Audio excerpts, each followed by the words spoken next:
Hello and welcome to a brand new series here at the Geek Show called News Trash. The weekly video game content here used to be Impossible Mission, and fear not, Impossible Mission hasn't gone away. It's just going to be fortnightly, a bit more tailored to what's going on around current game releases, a bit broader, and, it'll be back. But the weekly part of the Geek Show's YouTube channel now, which is tailored on video games, is this episode News Trash. And as I introduced, I probably should have introduced, I'm Rob. And as ever, on Impossible Mission and this, I'm joined by other Rob. Hello! Who's there? There's his face there and everything. This is my face here. Finally. Yeah. So, it's not going to be the news stories, which is in every other news thing, because there's certain stories which get overreported. Like, we could talk about the GameSpot thing. GameStop, not GameSpot. GameStop. They're both American. I don't care. What is a shop? What is a website? So we won't be talking about that.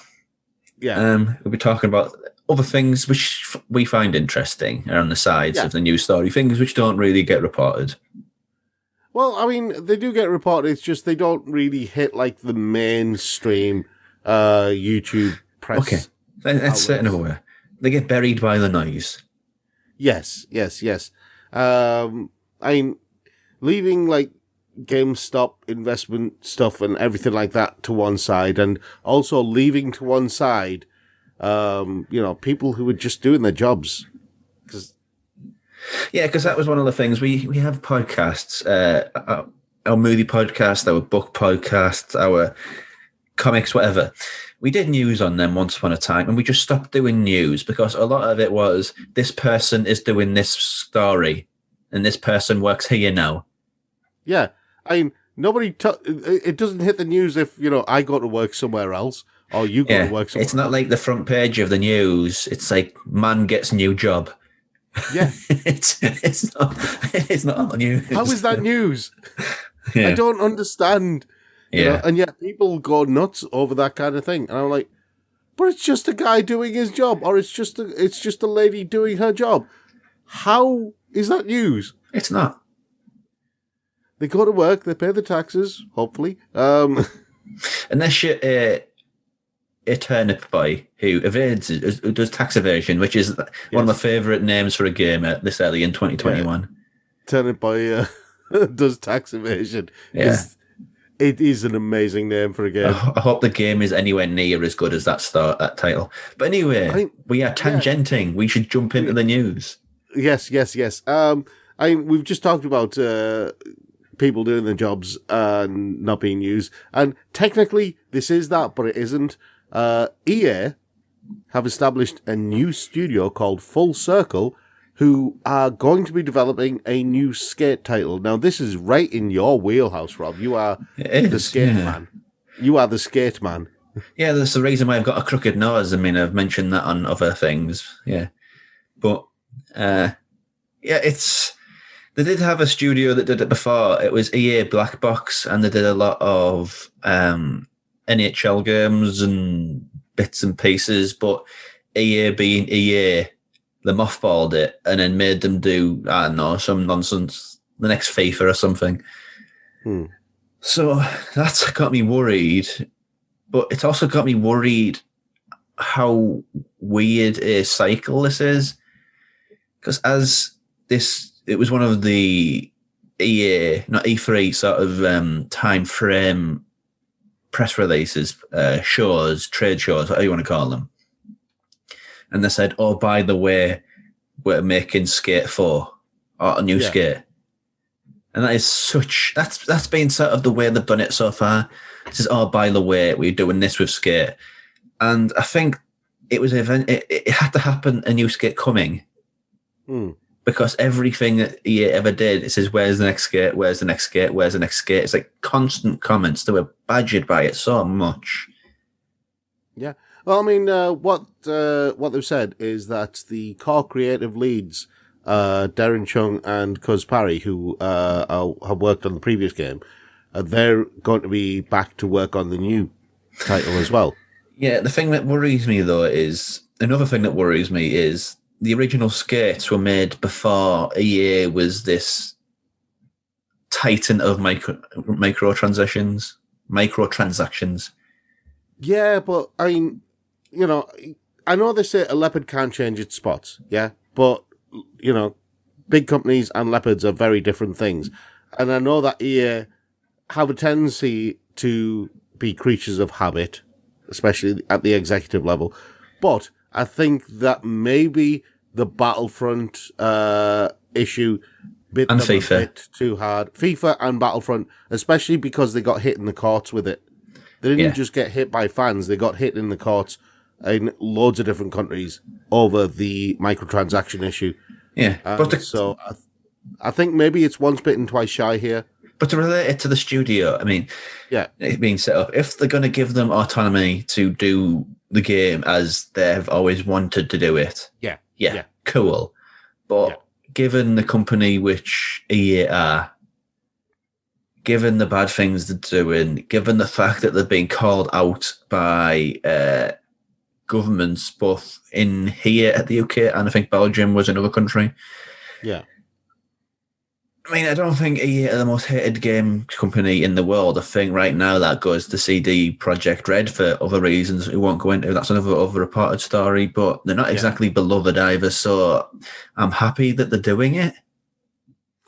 Yeah. But it's a big hanging butt cheek, looming overhead. There is. I'm a bit more.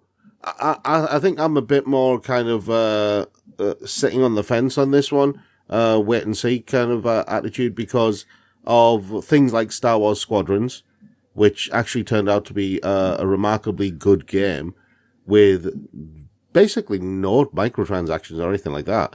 And the fact that the Jedi Fallen Order as well, yeah. There's Jedi Fallen Order, and also the Star Wars franchise has now been opened up to other companies. So Ubisoft are making Star Wars Creed. Star Wars Creed Dogs Division 2. Or something. They're making a Star Wars game. We'll find out more details. But the fact that Star Wars is no longer exclusively with EA, I think, is also going to be a bugbear for EA. So they're going to have to re-examine where they've gone wrong. And maybe that will be a positive thing going forward. Maybe they'll start listening to gamers. Maybe they'll start listening to the consumers instead of the executives. You never know. Unlikely, but we'll see when it happens.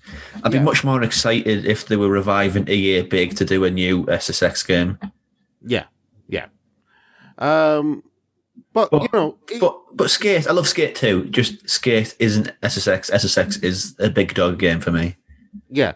I mean, it all depends. I mean, eventually it all comes down to money, EA are in it for the money. And maybe when they first started off, they weren't in it for the money, but video games are a primary industry now. They're at the forefront of entertainment. Biggest entertainment industry in the world, yeah. Exactly. I think they're actually as big as movies and music combined right now. Yeah. Do you know what kind of highlights just how big video games are? Right? Is this next story. Amazon, right? This is from a report in Bloomberg. Amazon have spent nearly $500 million in a year on its video game division. Wow. Yeah, exactly. Now, I mean, what they're spending it on? They're spending it on. They bought Prime, didn't they? No, not Prime. They already had Prime. They bought Twitch.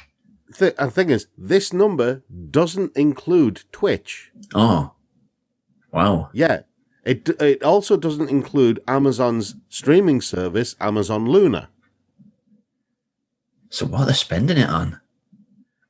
Amazon's brought in a number of video game veterans, including people who've worked on Portal and Far Cry 2 and things like that.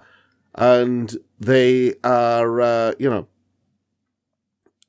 they're basically tried working on a couple of games. Was it Breakaway and some kind of hero shooter called Crucible? We're working on an RPG, sort of a fantasy RPG as well. Yeah, New World, that one was called. Yeah. That was that's basically been shelved, pretty much, hasn't it?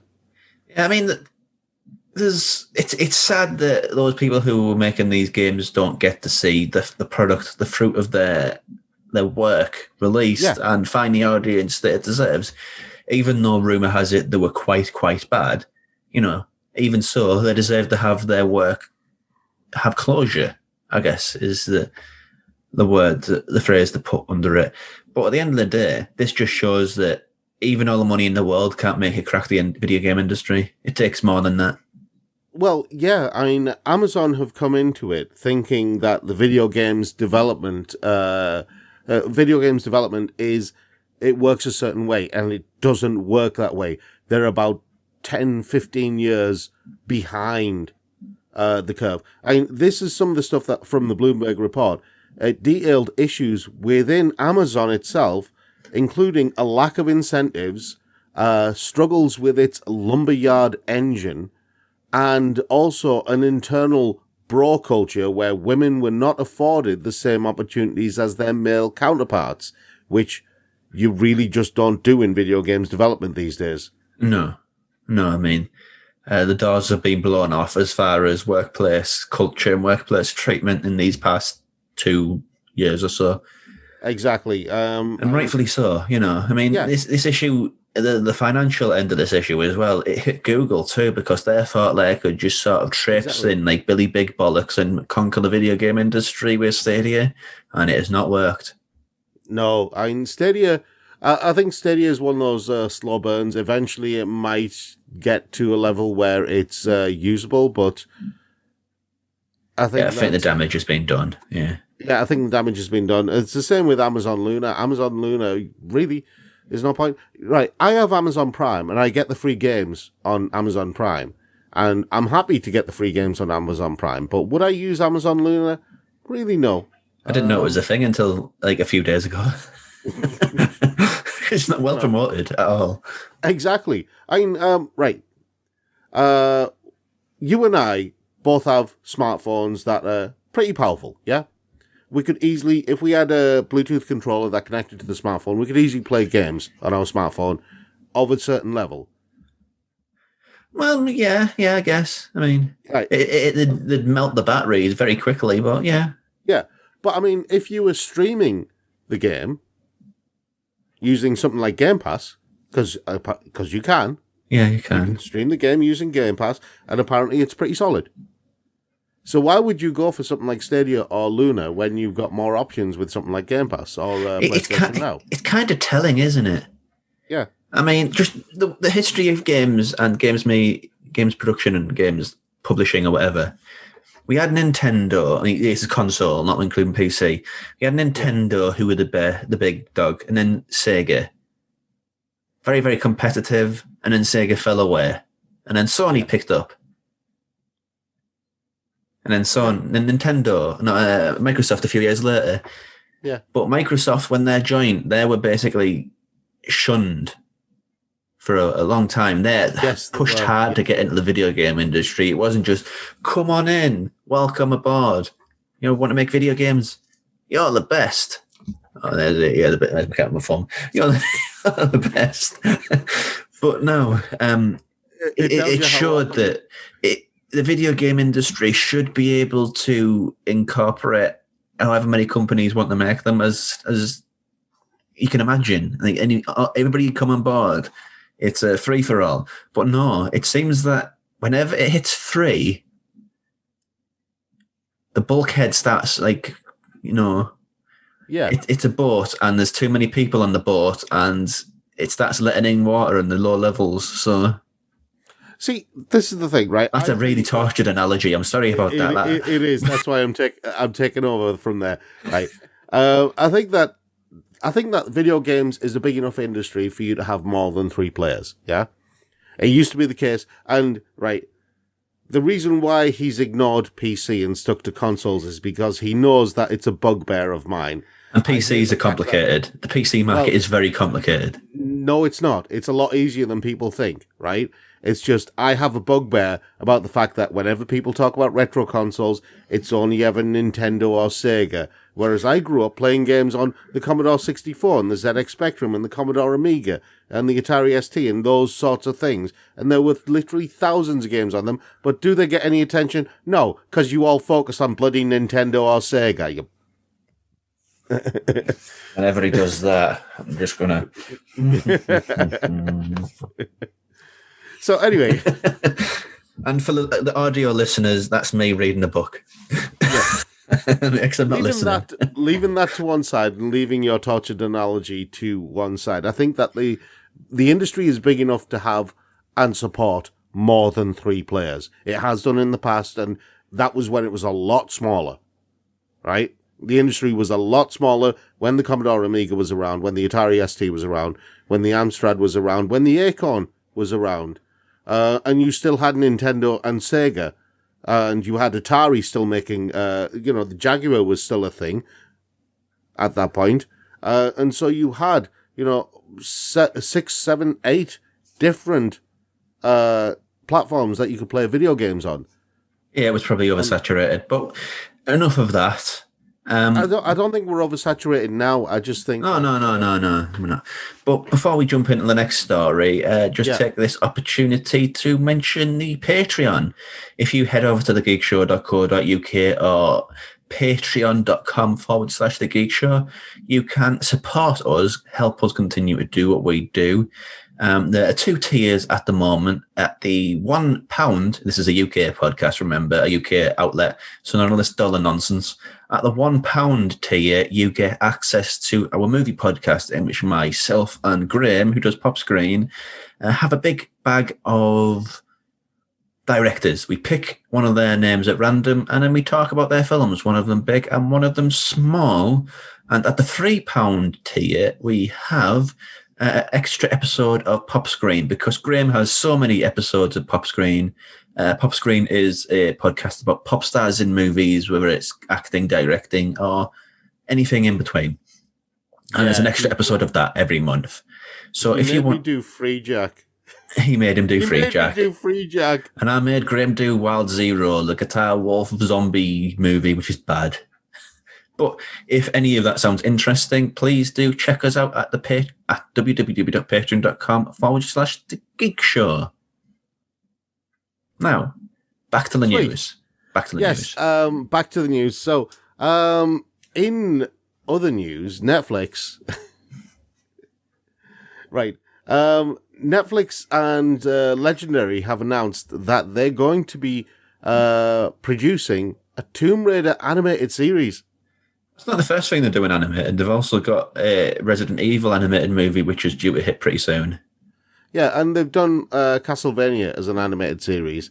So this is kind of building on an actual positive... Because the Castlevania animated series is actually pretty good. The Resident Evil one, hopefully it's not like those weird CG Resident Evil. Yeah, they were bad. Degeneration, stuff like that, they were... Don't get me wrong, they were bad, but they were still better than all of the Resident Evil movies, bar the first one. Tomb Raider is one of those weird video games where it has a lot of history in video games, but it's also got 3 live-action movies and a whole host of comics. I think it's got a 4th one in production. I think Ben Wheatley was supposed to be making it, if memory serves. The second Alicia Vikander movie. Yeah. Because, I mean, there was the 2 Angelina Jolie movies. It took me ages to remember her name earlier, by the way. Yeah. It's funny how she's fallen, isn't it? Because she used to be one of the biggest movie stars on the planet, and now you're struggling to remember her name. Yeah. I mainly remember her because of the lips, that's it. Yeah, but the thing is, I mean, I know there's stories to Tomb Raider. Yeah. But is there... Well, there are plenty of... See, Tomb Raider's a lot like Indiana Jones, in a certain sense. There were a lot of Indiana Jones stories that were told outside of the movies, especially in kind of video games. There was the Fate of Atlantis, and there was the what was it, the Staff of Kings, and there were a few other Indiana Jones adventure games that were told. And there are a lot of things that you can do with that kind of character. You know, the kind of quasi-swashbuckling character who basically goes around ruins, avoiding traps and fighting off various beasties and bad guys to win the treasure kind of thing. Yeah? So there's a lot of stories you can do there. We have all sorts of legends and folklore all over the world. So there are literally hundreds and hundreds of stories you can tell. And so when it came to the comic, there were a lot of things that you could do. The problem with the original version of Tomb Raider, though, was that they basically had Mike Turner doing the art. You're going to have to explain that for all of us non-comic reading people. Right. Mike Turner is the guy who created characters like Fathom, worked on Witchblade and Magdalena and various other comics, worked for like Dark Horse and Image, if I remember rightly. I think you've dumbed it down a bit there, but not enough. You got to go dumber. Okay. The Tomb Raider comic was around the early noughties, late 90s, and it was kind of coming off the back of the whole weirdly statuesque. Oh, so it's got Elvira, basically. No, kind of a more streamlined Elvira by Ferrari kind of thing. So, Mike Turner was responsible. See, I'm trying to explain the character design of Mike Turner without being offensive, and it's really difficult. So basically, he turned all of his character in over-sexualized Barbie dolls. Basically, yeah. And so you ended up with things like Tomb Raider and Witchblade in the same comic. Yeah. And that was big during the 90s and early noughties. Not so much now, because it's really frowned on now. But that was the style that he used. And now I think with Dark Horse, the new versions of Tomb Raider follow very much in the mold of the new games. So it's a lot more lifelike. It's a lot more realistic. It's a lot more normal proportions when it comes to the art style. And you see, there's a very big dividing line of ways which you could do this. I mean, on the one hand, you could go with the design and the aesthetics of the first two of the new trilogy, which is quite realistic. I think Alicia Vikander's movie sort of fits within that because she nearly dies multiple times in that movie. It has that sort of realism to it. Yeah. Everything else, super cartoony. Yeah. So it's where on that line, that line in the sand that they decide to fall, really, as to what it's going to be. See, I think it would be hilarious, right? Absolutely hilarious, if Netflix did right. A lot of anime fans probably have forgotten about this, but there was a series called The Melancholy of Haruhi Suzumiya years ago, and the first episode of that was basically an amateur movie. There was basically a bunch of high school students trying to make a film, and all of the tropes about how the reflector is in shot and there's a microphone coming in from the top, and all of this was part of the amateur movie. And it was really, the animation type and the quality was really grainy. And then at the end of it, you just see like the quality improves and you see, oh, right, it's an amateur film. This isn't actually what the series is like. And I would love it if Netflix and Legendary really trolled everybody by doing the first episode in the original Tomb Raider game style. As in the PlayStation 1 Tomb Raider game style. Yeah. Well, I was going to go with something serious sort of as a final word. Not serious, sort of as a suggestion for if you're going to use anime as a archetype for which to base us on. Yeah. Following Black Lagoon. That sort of plot structure and show structure, I think that might work quite well for it. Black Lagoon would work very well for it, actually. As like a car DNA crib from. The weird thing is, Tomb Raider is the kind of story that would fit in the world of Black Lagoon. Basically, sea pirates. Yeah, they're basically sea pirates, but that whole because they're based in Macau, and that whole thing about Macau would actually fit in the world of Tomb Raider. Do you see what I mean? Yeah. That whole thing would work. So anyway, moving on to Ninja Theory, who have halted their updates for Bleeding Edge. Yeah, I mean, it's basically they're going to update it software wise, like bugs and this and that. But they're basically saying that there's nothing new now. A year is all the time they've really given it, which isn't really a fair shot when these style of games, these live services, or whatever you want to call them, they are long tail games where you're investing in them for years at a time. Yeah, I mean, they've basically come forward and said that they want to focus on the new Hellblade game and on a couple of other titles, and focus more on mental health projects as well, which I think is laudable. I mean, did Bleeding Edge really have that many people playing it? I don't think it did, but again, like you say, you got to give these games a bit more of a chance for them to really get that success. But that's the thing which is really confusing me. Games about mental health. Yeah.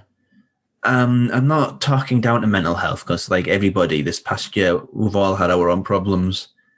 But given the evidence of the games that are based around those themes so far, that as a theme, it has all sorts of possible ramifications and implications and styles and different ways of telling storytelling. I mean, look at Neverending Story. There's a movie about grief and depression, but it doesn't play out like that.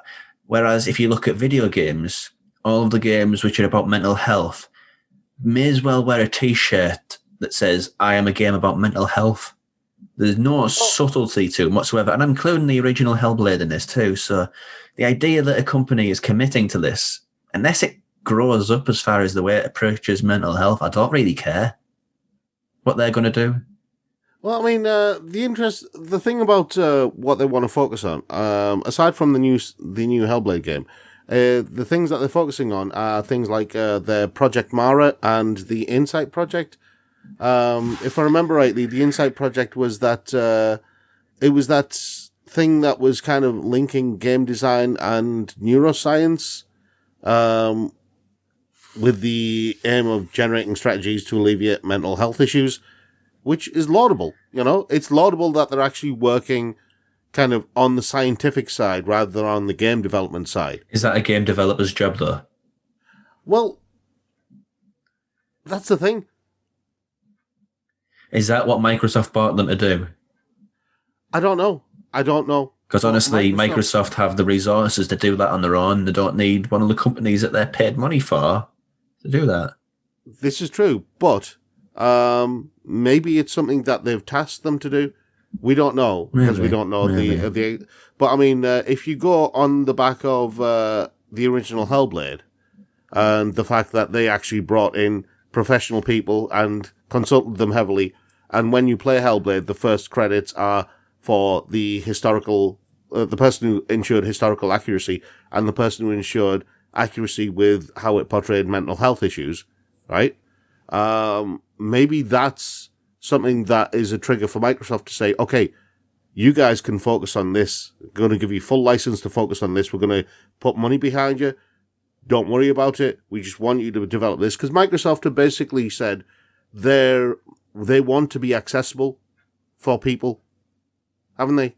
And maybe this is one of the ways that they're looking at achieving that. You never know. Yeah, I mean, I'm skeptical. I am skeptical as well. I think there's. Go on. Sorry, I think there's dollars to be made in there somewhere. There will be a catch. But honestly, I think that the way that video games have approached mental health so far has been quite juvenile. So I'm not exactly infused to see more of it if it's going to continue being so juvenile. I agree. I think that I think mental health is a complex subject, and you can't approach it in a way where you only portray one side of it and that's it. And that's what a lot of games tend to do. Yeah, exactly. Over in Japan, we we get a taste of just how crazy people still are over the PlayStation 5. Well, before any of you get into the story full, what was that story recently? How due to a weakness in the URL, a scalper group managed to get all of the Argos PS5s in the UK before they were actually put up for sale. Yeah, so which is crazy. That's like a context, a background for this. Yeah. So, Yodobashi Camera in Tokyo decided to have a lottery, what they call a chusen, in an attempt to curb scalpers, while they were trying to distribute the few hundred tickets for these sales of PlayStation 5s, the frantic fans basically, well, they almost turned into a riot, crush fest, whatever you want to call it. They surged forward, shouting and shoving in spite of the coronavirus surge and the current state of emergency. And within 10 minutes of the lottery, the police had to be called to the scene, and the sale was cancelled. I wonder what Sony is thinking of the way that this is all going. Yeah. Because I don't know whether it's good for the PR. I mean, it's been almost impossible to get one. Yeah. Riots breaking out. Scalper groups basically commandeering all of your stock. It's not making Sony look good. Well, not only that, I mean, some of the things that have happened with regards to the PlayStation 5, aside from the scalpers, there have been things like consoles being stolen, deliveries going missing, and people have even had their console replaced with bricks. Didn't know that one. During delivery. So basically, they think they're buying a console. They bring it, the delivery gets to their house. They open it up and it's basically just bricks inside. Yeah, this is really, really bad PR. I know they say there's no such thing as bad PR. Yep, there is. There is. Oh, there definitely is. We're living through it. And obviously, it's one of the most hot ticket consumer items on the planet right now. You can't buy one for love nor money. But, yeah, it just leaves a bad taste in the mouth for a lot of people. I mean, the thing is, it's all of the consoles, all of the next-gen consoles, the Series X and the Series S, the PlayStation 5, either version, and even the Switch. Yeah. They're all really, really hard to get hold of. The Switch less so because it's been around for a lot longer. But if you look at the price of the Switch, it's not going down at all. It's just going up. Yeah. So I think the longer that this pandemic lasts, we're not going to see an end to this scalping. We're not going to see an end to any of this. Yeah, and if you listen to watch one of our shows on Impossible Mission, I put a link up in the top corner. We talked about a great wave of cancellations and delays. There's a drought coming. Yes, there is.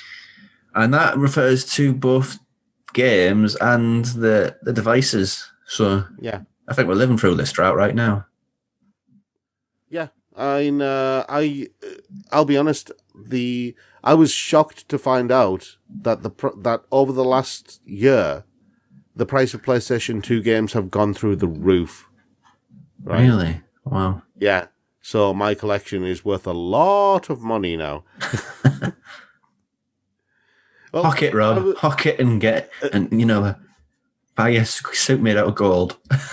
The thing is, right, whenever you try and find out the price of certain games, every website talks about the American version of that. I'm like, no, I'm dealing with the UK market. And so when you go onto the UK sites, it's not as expensive here in the UK for some reason for a lot of the games.